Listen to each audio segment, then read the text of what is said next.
Magandang gabi, Luzon, Visayas at Mindanao. Narito na ang nagkakaisa at pinakamalawak na pagbabalita. Sa pangunguna ng Presidential Communications Office na kinabibilangan ng Philippine Information Agency, Philippine News Agency, Presidential Broadcast Service Radyo Pilipinas, IBC at PTV. Mula sa PTV, ako po, si Sheila Salaysay. Ihahatid namin ang mga komprehensibo at mahalagang balita mula sa iba't ibang bahagi ng bansa. Mula sa PTV, ako po, si Joshua Garcia. Ito ang Balitang Pambansa. Ngayong gabi sa Balitang Pambansa, Food Security Emergency sa bigas, idineklara ng Agriculture Department. Pagvito ng Pangulo sa pinakamalaking appropriation sa kasaysayan, krusyal upang alisin ang unnecessary budget items ayon kay Executive Secretary Lucas Bersamin. Bilang ng naitalang krimen sa Metro Manila, bumaba nitong buwan ng Enero ayon sa PNP. Pondo ng PhilHealth para sa 2025, higit sa sapat ayon sa Health Department. At higit 160,000 na mga pasahero sa Metro Manila at karatig probinsya makikinabang sa oras na makumpleto ang Taguig City Integrated Terminal Exchange. Una po sa ating mga balita, idineklara na ng Department of Agriculture ang food security emergency sa bigas. Ang detalye sa Balitang Pambansa ni Clazel Partilla ng PTV Manila. Clazel? Joshua, idineklara na ni Agriculture Secretary Francisco Tiula ang food security emergency sa bigas ngayong araw kasunod ng rekomendasyon ng National Price Coordinating Council. Layo nitong tugunan ang masyadong mataas sa presyo ng bigas sa mga palengke. Ayon sa Department Circular No. 3 ng Agriculture Department, papayagan na ang National Food Authority na magbenta ng murang bigas sa mga lokal na pamahalaan na maaaring gamitin bilang ayuda o ibenta sa publiko at mga kadiwa ng Pangulo. Target nitong impluwensyahan at mapatatag ang presyo ng bigas sa mga palengke.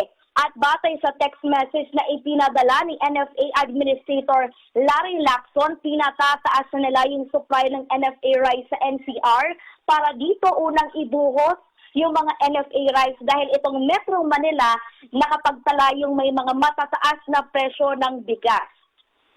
Bukod dyan, Joshua, makatutulong din ang hakbang na ito para paluwagin ang mga bodega ng NFA at magbigay daan para maipasok ang mga bagong ani ng mga magsasaka ngayong harvest season. May 700,000 sako ng bigas ang NFA ngayong buwan ng Pebrero na inaasahang magiging ng non-regular o palumang stock. Magtatagal ang National Food Emergency hanggang bumuti na yung price trend sa bigas. Yan ang muna ang pinakahuling balita. Balik sa iyo, Joshua. Maraming salamat, Clazel Partilla.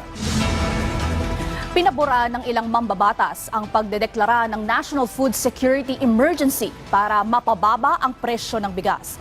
Ang detalye sa Balitang Pambansa ni Daniel Manalastas ng PTV Manila. Suportado ng ilang senador ang hakbangin ng Department of Agriculture hinggil sa napapaulat na pagdedeklara ng National Food Security Emergency. Ayon kay Senate President Francis Escudero, kailangan gawin ang lahat upang mapababa ang presyo ng bigas na anya'y responsable sa malaking epekto sa numero ng inflation. Para naman kay Senate Minority Leader Coco Pimentel, mabuti magbenepisyo ang mga kababayan natin mula sa bigas sa warehouses ng NFA. Kaysa raw ma-expire lang ito o mabulok. Nariyan daw ang NFA para bumili ng bigas mula sa local farmers. At ang NFA dapat anya siguraduhin na patas at profitable price ang bilhin sa mga ito.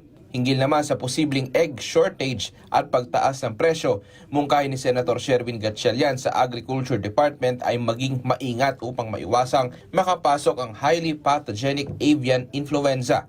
Habang kinikilala ng senador ang pagsusumikap ng DA, dapat anyang gawing prioridad ang proteksyon ng ating lokal na industriya. Dapat din daw makipagtulungan ng DA sa local poultry farmers para masigurong sapat at abot kaya ang supply ng poultry products. Mula sa PTV, Daniel Manalastas, Balitang Pambansa. Samantala, naging epektibo ang mga hakbang ng Department of Agriculture para pigilan ang pagsipa ng presyo ng mga pangunahing bilihin. Sa panayam ng Radyo Pilipinas, sinabi ni Agriculture Assistant Secretary Arnel de Mesa na malaki ang ibinaba ng presyo ng mga gulay. Gaya na lang ng sili, bell pepper at kamatis na nasa 100 pesos ang presyo kada kilo mula sa mahigit 300 piso. Nagsimula na rin bumaba ang presyo ng karne ng baboy. Samantala, tiniyak din ng DA na gumagawa na sila ng paraan para matiyak na sapat ang supply ng itlog sa bansa.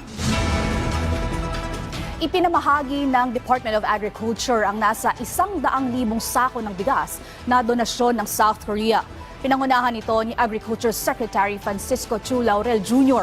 para sa mga naapektuhan ng Bagyong Christine sa Region 1 hanggang 5. Bahagi ang donasyon ng ASEAN Plus 3 Emergency Rice Reserves Tier 3 Program.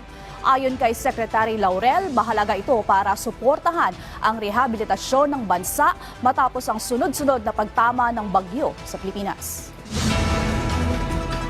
Kinilala at nagbigay pugay si Pangulong Ferdinand R. Marcos Jr. sa malaking sakripisyo ng mga mamamayan sa pagbabayad ng buwis para mapondohan ang national budget. Ayon kay Executive Secretary Lucas Bersamin, ito ang dahilan kaya't matindi ang pagbusisi na ginawa ng Pangulo sa 2025 national budget. Dapat anyang alalahanin ng publiko na vinito ng Pangulo ang pinakamalaking pondo sa kasaysayan ng bansa.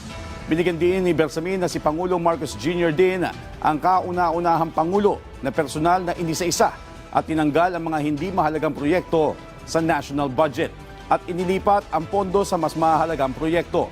Sinabi ni Bersamin na may ipinatutupad na ring mas mahigpit na kondisyon sa pagpapalabas ng budget para matiyak na magagamit ito sa mga prioridad na proyekto at hindi lamang sa interes ng iilan. Tiniyak ni Bersamin na alinsunod sa kautusan ng Pangulo ang gagawin transparent na pagpapalabas ng pondo na naaayon sa batas at maayos na pamamahala. Inatasan si Department of Education Secretary Sonny Angara o na ang kanyang national team na ilatag ang mga landmark school projects, suriin ang mga silid-aralan at magtayo ng mga bagong pasilidad sa bansa. Ito ang direktiba ng kalihim kasunod ng pakikipagpulong kay Pangulong Ferdinand R. Marcos Jr. sa Central Visayas Regional Development Council kung saan tinalakay ang 10 pangunahing proyekto ng Pangulo, ilang regional development challenges at strategic solutions and interventions na iprinisinta ng National Economic and Development Authority o NEDA. Maliban sa pagpupulong, pinangunahan din ni Secretary Angara ang groundbreaking ceremony para sa kauna-unahang 12-story medium-rise public school building sa Don Vicente Rama Memorial National High School sa Cebu City. Lusot na sa ikatlo at huling pagbasa sa Senado ang panukalang pagpapaliban sa BARM elections. 18 senador ang pabor sa panukala habang isa ang bumoto ng no at walang nag-abstain. Sa ilalim ng inaprobahang bersyon ng Senado, sa October 13, 2025 na gaganapin ang election sa BARM imbes na sa orihinal na planong isabay sa 2025 national and local elections. Pero sa ilalim din ng panukala, sa susunod na eleksyon ay kailangang kasabay na ito sa 2028 national elections. Posible namang bumuo pa ng Bicameral Conference Committee ang Senado at Kamara upang ayusin ang probisyon ng dalawang bersyon ng bill. Mas hinigpitan pa ng Philippine Coast Guard ang pagbabantay sa teritoryo ng bansa sa West Philippine Sea. Kasunod ito ng paglapit ng 2 pang barko ng China Coast Guard sa layong 34 nautical miles sa dalampasigan ng Pangasinan. Ayon sa PCG, ito na ang pinakamalapit na distansya ng mga barko ng CCG ngayong taon. Kaagad nagpalipad ng Islander aircraft ang PCG pero hindi sumagot sa radio challenge ang mga barko ng China na may bow number 3301 at 3104. Idideploy rin ng PCG ang kanilang mga barko na BRP Cabra at BRP Bagakay para bantayan ang mga barko ng CCG. At base sa monitoring kanina umaga, lumayo na ito ng 70 hanggang 75 nautical miles mula sa Luna, La Union. Matatandaan na 1 buwan na nagpapalitan ang mga barko ng China Coast Guard sa bahagi ng Exclusive Economic Zone ng Pilipinas mula Zambales. Tagumpay ang pag-akyat sa Permanent Court of Arbitration ng usapin sa West Philippine Sea. Naniniwala si House Committee on Foreign Affairs Chairman Representative Maria Rachel J. Arenas na mas epektibong hakbang ito kaysa gumamit ng taktika na posibleng magpalala ng tensyon sa Indo-Pacific region. Ayon pa sa kongresista, patunay ito na ang Pilipinas ay isang bansang kumikilala sa rule of law at patuloy na ipaglalaban ang ating soberanya gamit ang mapayapa at makatarungang paraan. Patuloy ang pagbaba ng crime rate sa Metro Manila. Sa datos yan ng Philippine National Police, kung saan nasa 19.61% ang binaba ng crimes against person and property nitong buwan ng Enero. Nasa 451 na italang insidente sa unang buwan ng 2025. Mas mababa kumpara sa 561 sa kaparehong buwan noong 2024. Kabilang sa mga nabawasang insidente ay rape, physical injuries, homicide, murder at theft. Git ng NCRPO, ang pagbaba ng crime rate ay sumasalamin ng tuloy-tuloy na pagkukumahog ng PNP na gawing ligtas ang publiko. Aarangkada na ang konstruksyon ng Taguig City Integrated Terminal Exchange o TCITX sa Arca South, Taguig City. Target nitong maserbisyohan ang nasa 160,000 na pasahero araw-araw at gawing mas komportable at maigsi ang biyahe mula Metro Manila patungong Laguna, Batangas at iba pang bahagi ng bansa. Isinagawa na ang groundbreaking sa proyekto at target itong matapos sa 2027. Nilagdaan din ang right-of-way usage agreement para sa Southeast Metro Manila Expressway o C6 Expressway Phase 1 na may habang 32.7 na kilometro. Kapag natapos, ito ay mapapakinabangan ng hanggang 88,000 na motorista araw-araw at mapapaikli ang biyahe mula Bikutan, Taguig City, patungo sa Batasan, Quezon City mula halos 2 oras magiging 35 minutes na lang.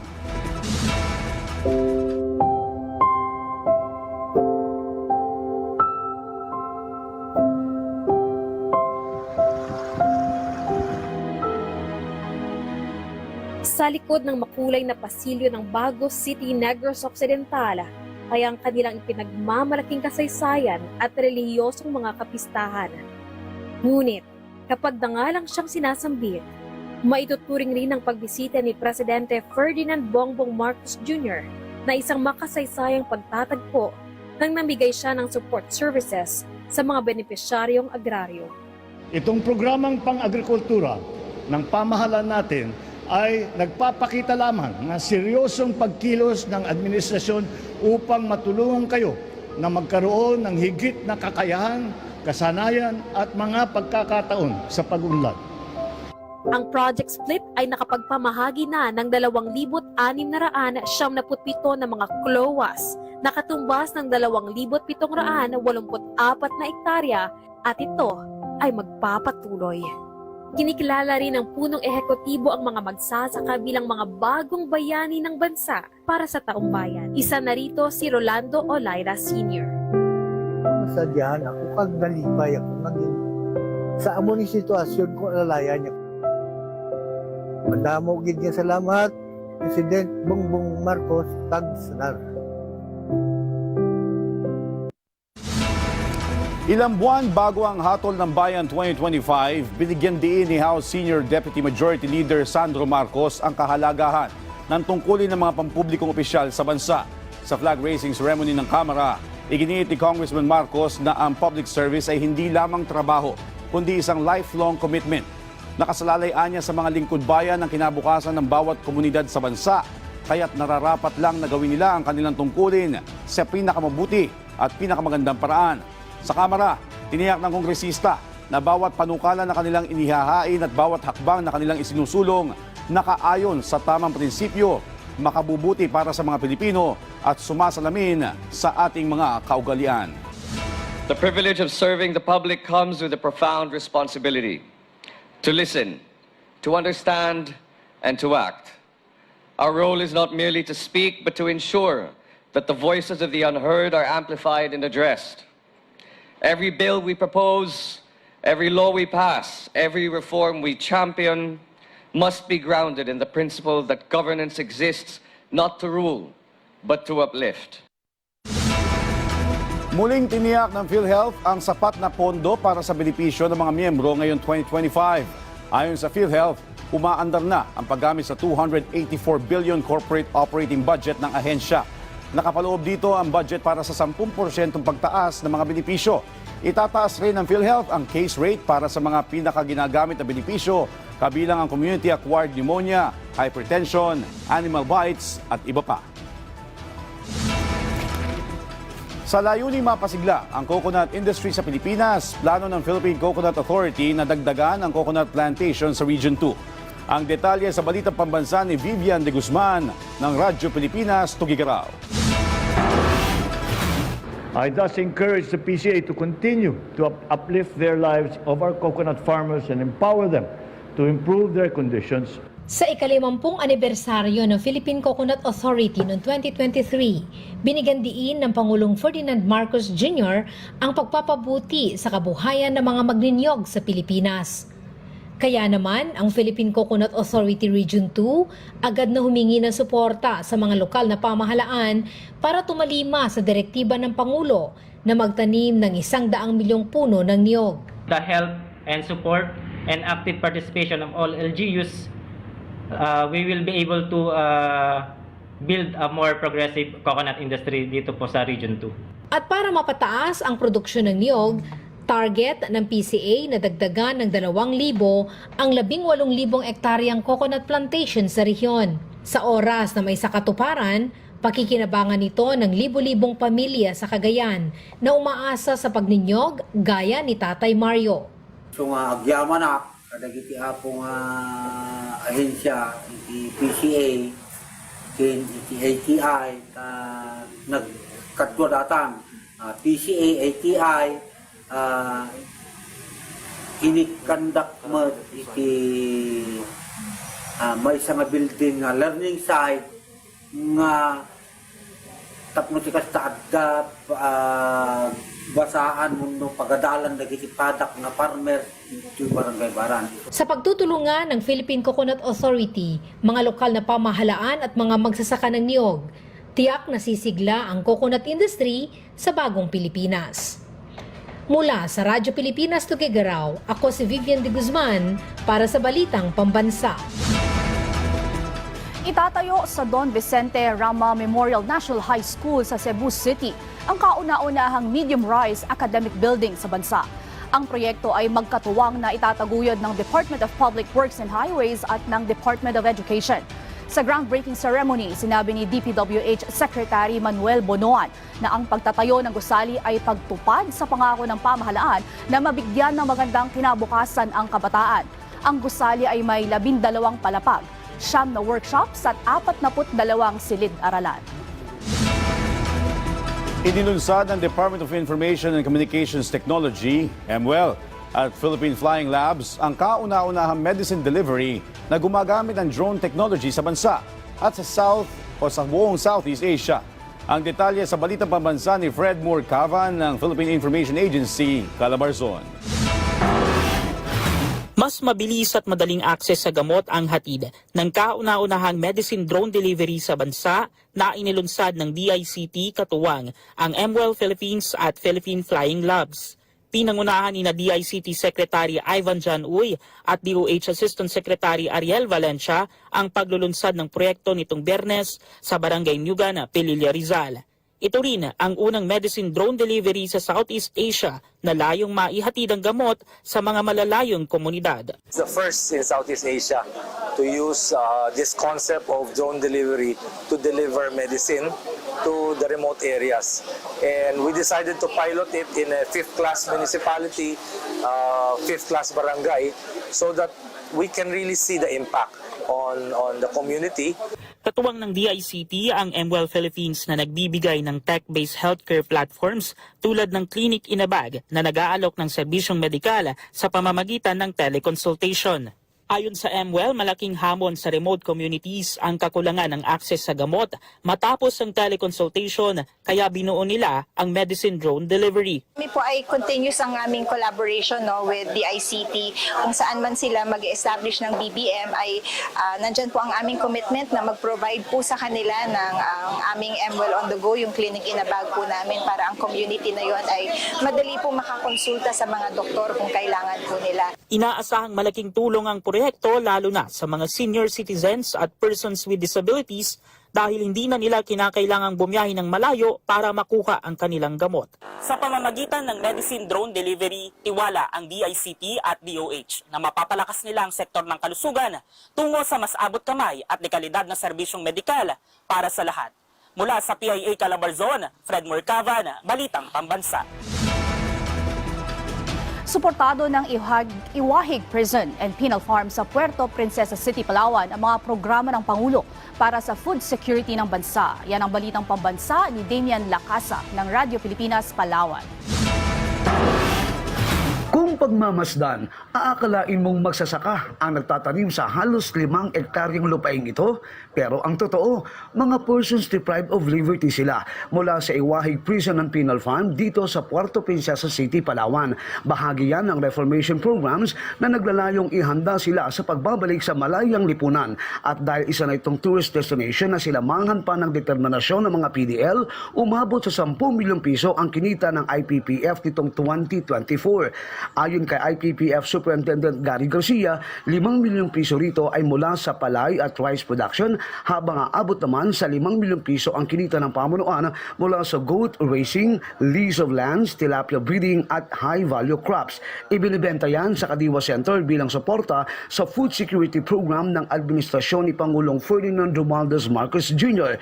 Bukod sa kasanayang pang-agrikultura, tuloy-tuloy rin ang mga training sa kanila, katuwang ang TESDA at iba pang ahensya ng gobyerno. Samantala, puspusan din ang paghahanda ng pamunuan ng Iwahig Prison and Penal Farm sa pagtanggap sa mga PDL mula sa New Bilibid Prison na nakatakda ng isara sa taong 2028. Mula sa Radyo Pilipinas, Palawan, Damian Lacasa Jr. para sa Balitang Pambansa. Bayan, huwag kayong bibitiw at magbabalik ang Balitang Pambansa.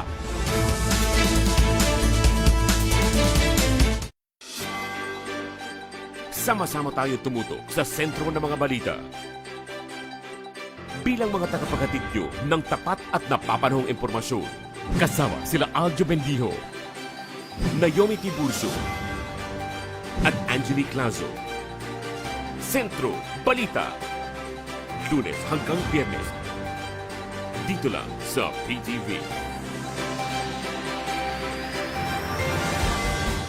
Mabuhay! Uy, malapit na eleksyon. Nakapili ka na ba ng kandidato?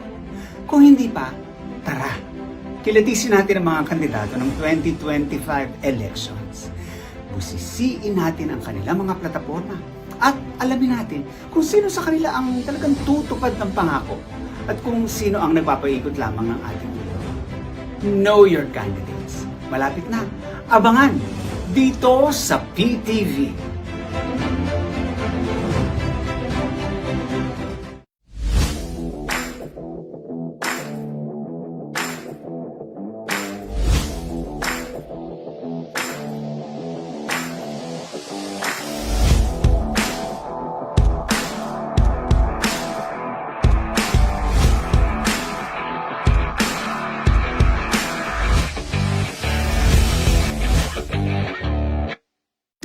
Roadwatch, iwas disgrasya tips sa kalsada. Eyes on the road, kaibigan. Ayon sa Republic Act 10913 o Anti-Distracted Driving Act, mahigpit na ipinagbabawal ang paggamit ng cellphone o anumang gadget habang nagmamaneho. Ibig sabihin nito, bawal tumanggap ng tawag, mag-text, maglaro, mag-compute, magbasa, at mag-internet kapag hawak ang manibela. Siguruhin ang cellphone ay nakalagay sa safe zone ng sasakyan at hindi nakasasagabal sa line of sight mo habang nagmamaneho. Gumamit ng hands-free function. At kung gagamit ng Google Maps o Waze, iset muna ang destinasyon bago magbiyahe. Pwede lamang gumamit ng cellphone kung may emergency sa daan at kailangan tumawag sa kinauukulan. Hindi biro ang parusa sa mga lalabag sa batas, kaya sumunod sa lahat ng oras.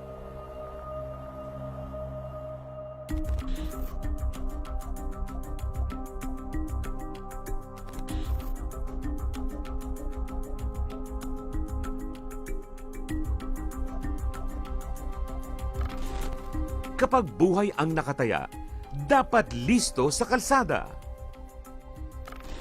Roadwatch, hatid ng inyong PTV. Mahalaga na matutukan natin ang mga isyong nakakaapekto sa ating mga kababayan.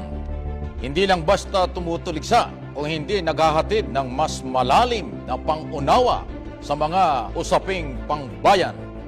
Yan na ang naging panata ko bilang komentarista at broadcaster sa mahabang panahon. Ang inyong lingkod po, Mike Abe, para sa Mike Abe Live, Lunes hanggang Biyernes, alas 9 ng umaga, dito sa inyong People's Television.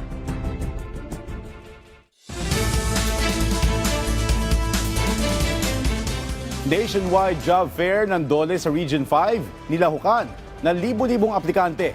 Ang detalye sa balitang pambansa ni Reyes Agoncillo ng Philippine Information Agency, Bicol. Nakiisa ang mahigit 1,000 aplikante nitong Biyernes sa nationwide job fair ng DOLE sa Legazpi City. Tampok ang nasa 3,000 vacant local at overseas na trabaho. Napakahalaga ng isang job fair sapagkat especially for Bicol Region, ang daming paaralan dito, ang daming technical vocational institutions. So, ibig sabihin, ang daming graduates, ang daming talented and skilled workers. Maaga pa lamang ay dagsa na ang mga aplikante mula sa iba't ibang bahagi ng Bicol.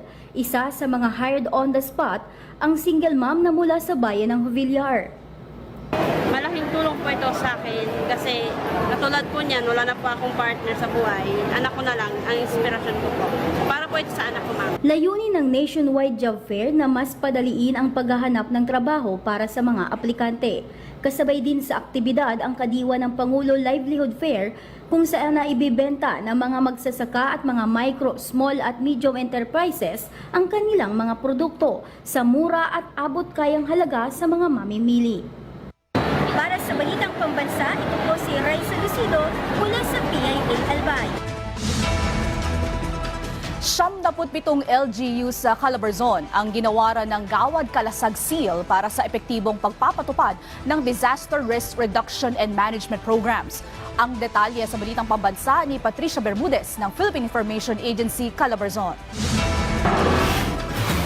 Pinarangalan ng Office of Civil Defense sa mga lokal na pamahalaan sa Calabarzon na epektibong nagpatupad ng kanilang Disaster Risk Reduction and Management Programs sa idinaos na 24th Gawad Kalasag Special Awards for Excellence in Disaster Risk Reduction and Management and Humanitarian Assistance. 77 lokal na pamahalaan ang pumasa upang makatanggap ng Gawad Kalasag Seal mula sa OCD. Kabilang rito ang 34 beyond compliant at 63 fully compliant LGUs matapos dumaan sa masusing ebalwasyon.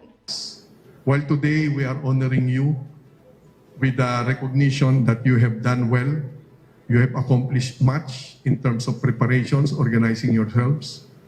Kaya lang, yan ay simula lamang dapat ng ating paghahanda at yan ay simula lamang ng inyong pagiging mas involved sa ating kahandaan. Kinilala rin ng programa ang kontribusyon ng mga ahensya ng pamahalaan, kabilang na ang Philippine Information Agency Calabarzon para sa napapanahong paglalabas ng mga tamang impormasyon, maging ang ilang mga pribadong grupo na naging kaagapay ng OCD. Hangad ng Calabarzon RDRRMC na may pagpatuloy ng iba't ibang sangay ng pamahalaan mula lokal hanggang nasyonal ang masusing pagbabalangkas ng mga programang makakatulong sa kahandaan at kaligtasan ng bawat Pilipino sa anumang sakuna o kalamidad. Mula sa Philippine Information Agency Calabarzon, Patricia Bermudez para sa Balitang Pambansa. At dyan po nagtatapos ang 30 minutong ulat sa bawat sulok ng bansa. Samahan nyo kami muli mamaya alas 9:30 ng gabi para sa updated at pinalakas pang balitaan mula sa PTV. Ako po si Joshua Garcia. Ito ang pinalawak na puwersa sa pangunguna ng Presidential Communications Office, kabilang ang Philippine Information Agency, Philippine News Agency, Presidential Broadcast Service, Radyo Pilipinas, IBC at PTV. Mula sa PTV, ako naman po si Sheila Salaysay. Hatid sa inyo ang komprehensibong paghimay sa mahalagang usapin dito lang sa Balitang Pambansa.